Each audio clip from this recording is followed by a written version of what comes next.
Hello, everyone, and welcome back to Learn English with Podcasts. I'm Adam. And I'm Sarah. So happy you're here with us today. Episode 9. 9. Which means if you've been following this series from the very beginning, you now have 8 complete phrasal verb families in your head. 8 families. Think about that for a second. Step, turn, get, send, work, carry, fill. No, wait. Fill is today. Yes, fill is today. 7 families already done. 7 families of real English, the kind of English that native speakers actually use in their emails, in their conversations, in their everyday lives. And you've been building that week after week, episode after episode. That's not something that happens by accident. No, it's not. It's a choice. Every time you press play, every time you come back, that's a choice you're making for yourself. And we want you to know that we see that. We appreciate it more than we can say. Genuinely. Okay, before we dive in, one other thing before starting. If English is not your first language, you can always turn on YouTube subtitles to get a real-time translation while you listen. Yes, please use that feature. It's right there. It's free, and it means you can follow along even when things get a little fast or a little complex. No reason not to use it. None at all. All right, so today's family is fill. 4 phrasal verbs. Only 4 today. Only 4, but these 4 are genuinely some of the most practical ones we've covered so far because they come up in paperwork, in professional conversations, in everyday situations at home.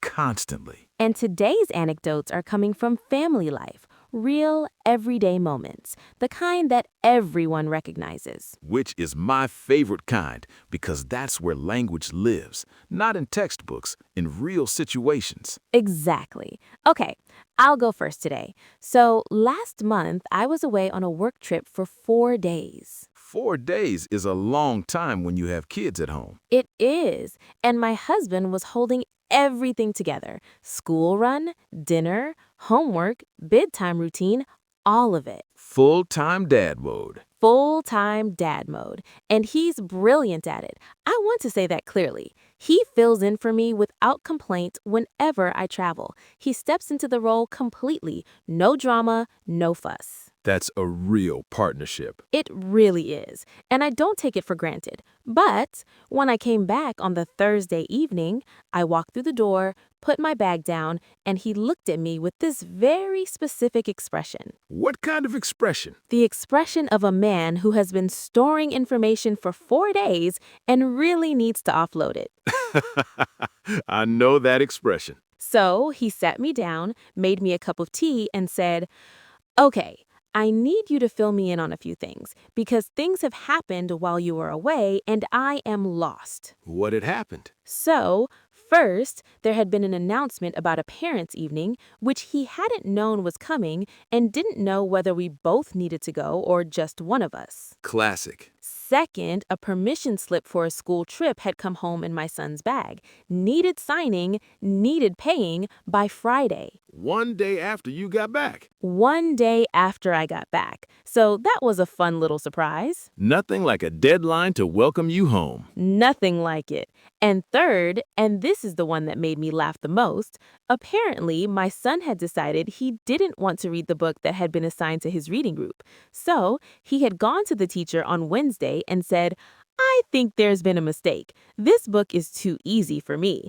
I need a different book, a harder one." 9 years old and making executive decisions about curriculum? 9 years old and absolutely confident that he was right. And the teacher, bless her, had apparently looked at him and said, "Well, let me check with your parents about this." And my son said, "Well, you can call them, but they'll probably agree with me because I am right about this."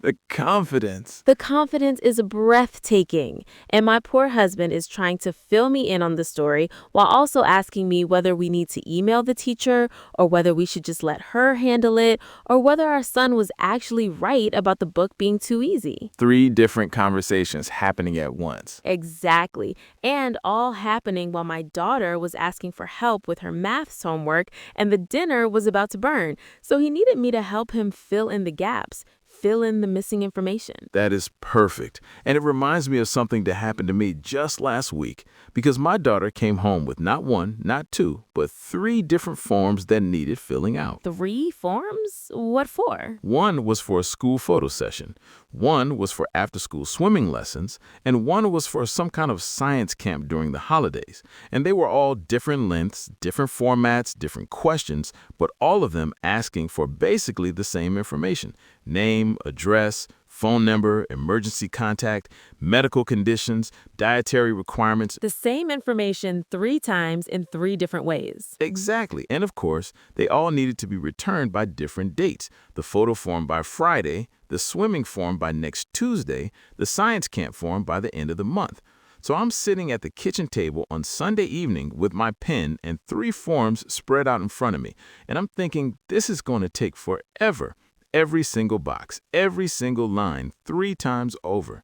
But then I had this moment of inspiration. I thought, if I'm careful, if I think about this strategically, I can probably fill up most of these forms just by copying from one to another. Smart thinking. Work smarter, not harder. Exactly. So I started with the most detailed form first, the science camp one, that had about 15 different sections: medical history, contact details, dietary requirements, activities she enjoys, emergency procedures, everything. Took me about 25 minutes to fill out completely. But then, and this is the satisfying part, I could use that information to fill up the other 2 forms in about 5 minutes each. That's brilliant. 35 minutes total instead of what could have been over an hour. Exactly. And my daughter was pleased because all 3 activities got sorted without any fuss. Forms filled out, deadlines met, everyone happy. Perfect. And those stories give us all 4 of today's phrasal verbs: fill in, fill someone in, fill out, and fill up. Let's break them down. So let's start with fill in. This one has 2 main meanings. The first is when you substitute for someone, like Sarah's husband filling in for her while she was away. He stepped into her role temporarily. Can you fill in for me at the meeting tomorrow? She's filling in as team leader while John is on vacation. I need someone to fill in for the receptionist who called in sick. The second meaning is to add missing information to complete something, like when Sarah's husband helped him fill in the gaps about what had happened at school. Can you fill in the missing details on this report? I'll fill in the blanks for you. She filled in the background information so we could understand the full story. Now, fill someone in. This means to give someone information they've missed or don't have, to bring them up to speed, like when Sarah's husband asked her to fill him in on the school situation. Let me fill you in on what happened at the conference. Can someone fill me in on the new policy changes? I missed the first part of the meeting. Could you fill me in? Third, fill out. This means to complete a form or document by writing in the required information, like when I had to fill out those 3 school forms for my daughter. You need to fill out this application form by Friday. Have you filled out your tax returns yet? Please fill out all sections of the questionnaire. And finally, fill up. This means to make something completely full.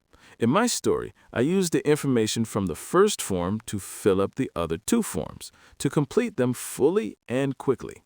I need to fill up the car with petrol. Can you fill up this water bottle for me? The restaurant filled up quickly at lunchtime. Fill up the pot with water and bring it to a boil.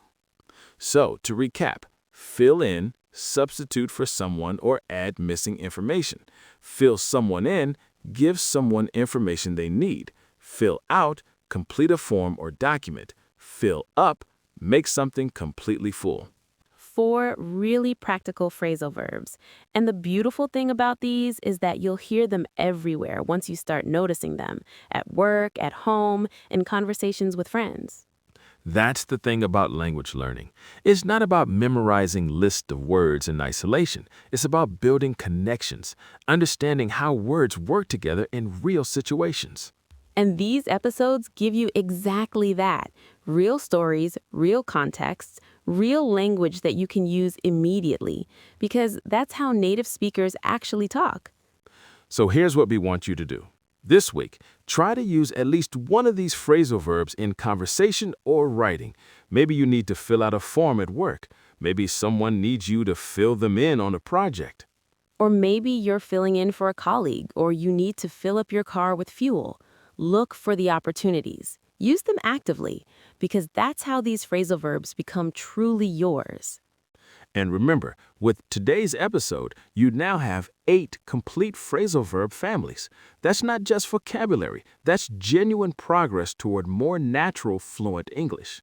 8 families that most English learners never master completely because they learn them in fragments, without context, without real understanding.